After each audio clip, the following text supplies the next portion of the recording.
Imagine this scene. A criminal mastermind, really cunning, explaining chess to a kid. Okay. It's from that show, The Blacklist. The character, Raymond, he says, smoke before fire. That means the white pieces move before the black. Smoke before fire. Yeah. Simple, but yeah, sounds like there's a lot packed in there. Exactly. And that phrase, that whole idea, is what we're diving into today. We're looking at, hidden power dynamics, manipulation, all inspired by that metaphor. We've got this article, Beyond the Chessboard Resident AI, that really uses chess to unpack how power works. Right. And our goal here really is to unpack that. How does power actually play out? How are situations manipulated? Yeah, how do they set things up to their advantage? Exactly. And crucially, how can you spot the smoke screen, the stuff that hides what's really going on in a conflict? It's like looking past the obvious moves on the board.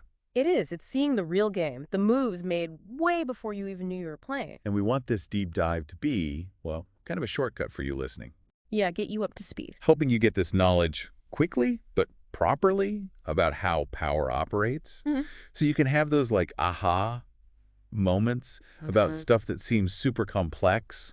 You start seeing the setup. You'll start seeing those white pieces moving before the game seems to even start. So let's pull back that curtain. Okay, so when the article brings up smoke before fire and white moving first, it's really getting at this core idea of agenda setting. Agenda setting. Right.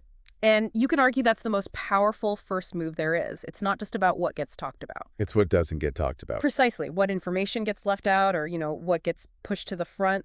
It's like deciding which square the battle happens on before anyone moves a piece. So steering the whole conversation. Yes, steering it before it really even kicks off. Okay, so give me an example, like the news deciding the top story, or maybe what politicians debate. Is that it? That's exactly it. They're setting the stage, defining what we're supposed to focus on. The article points out how this happens constantly. Media narratives, political campaigns, they choose the starting point, the initial focus, and that controls the parameters right away. Okay. So say a company has some, controversial policy coming. Right. They might spend ages talking up economic growth or innovation for the future before they even whisper the policy details. So they frame it positively first. Exactly. Frame the whole discussion before the specifics are even on the table. Yeah. That's the smoke. The policy itself, that's the fire later on. That's fascinating. Yeah, you can really see how those initial conditions matter. Yeah. Does the article talk about language, too? Like, are words themselves a kind of white piece? Oh, absolutely. It's not just setting the agenda, it's also about framing. Framing, okay. Yeah, the article goes into how certain phrases or metaphors or even emotional appeals get locked in early. How does that work? Well, they're used to sort of head off counter arguments before they even start, making opposing views seem, irrelevant or extreme or maybe unpatriotic. This pre-framing, it's part of that smoke. Right. It's the atmosphere they create before the fire, the big event or decision. It makes one outcome feel, almost logical or inevitable. So it's not just what topic they pick, but how they talk about it right from the get-go. Precisely. Can you give an example of that? Something we might actually see. Sure. Think about a big social issue being debated. Okay. Instead of getting into the details, the nuances of a policy, one side might immediately slap a label on it, like freedom destroying. Or un-American, right? Right. While the other side calls it progressive or compassionate. And those labels stick. They stick, and they get thrown out early. The article argues these are powerful first moves that basically limit how you can even talk about it afterwards. It makes it really hard for any kind of balanced, nuanced view to even get heard. Wow. It's like they're not just moving one piece, they're kind of painting the whole board their preferred color. That's a good way to put it. What about controlling the actual rules?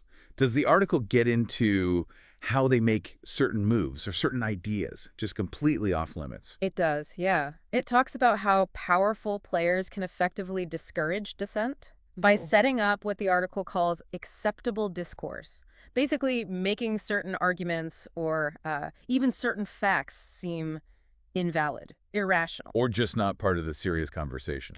Exactly that. It can be subtle, just by which stories get reported or which experts get quoted. Oh, Or it can be more blatant, dismissing voices as radical or fringe or misinformed. so it's like taking pieces off the opponent's side before the game's even officially started. Yes, that's a key part of the white pieces move first idea. That's a really crucial point. It feels like the whole playing field is being, well, carefully managed. Curated, yeah. So, okay, if the white pieces, the powerful players, are so good at this, what does the article say we can do?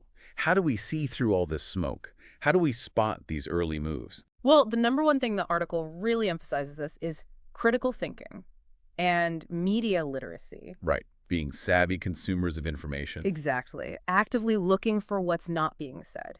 Asking whose perspective is missing here. Questioning why this particular frame is being used. What emotional buttons are they trying to push?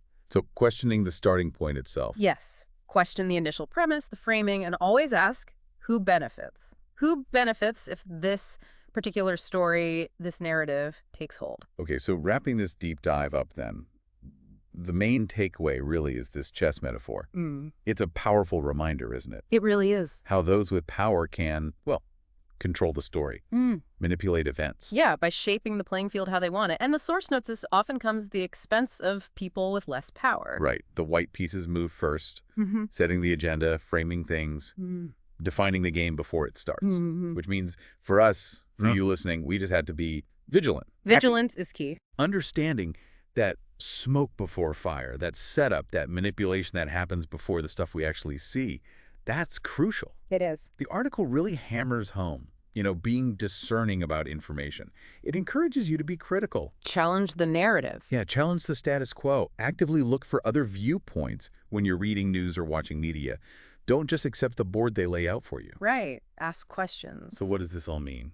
Well, I think it means that if we consciously try to look past the smokescreen, past the propaganda and the spin, if we understand these tools like agenda setting and framing, we can get a much clearer picture of what's actually going on, the real power dynamics. And it's not just about knowing it intellectually. No, definitely not. The article suggests this understanding is vital if we want to work towards, a more just, more equitable society. Knowledge is great, but it's most valuable when you understand it and, crucially, when you apply it. Okay, here's something to chew on then. What if the most dangerous games aren't actually played on a chessboard at all? Okay, what if they're played out on these hidden stages in our everyday lives? And that first move, the white piece, has already been played long before we even noticed. How might you start identifying those white pieces in the situations you run into? And, thinking about that, what would having that awareness actually empower you to do differently?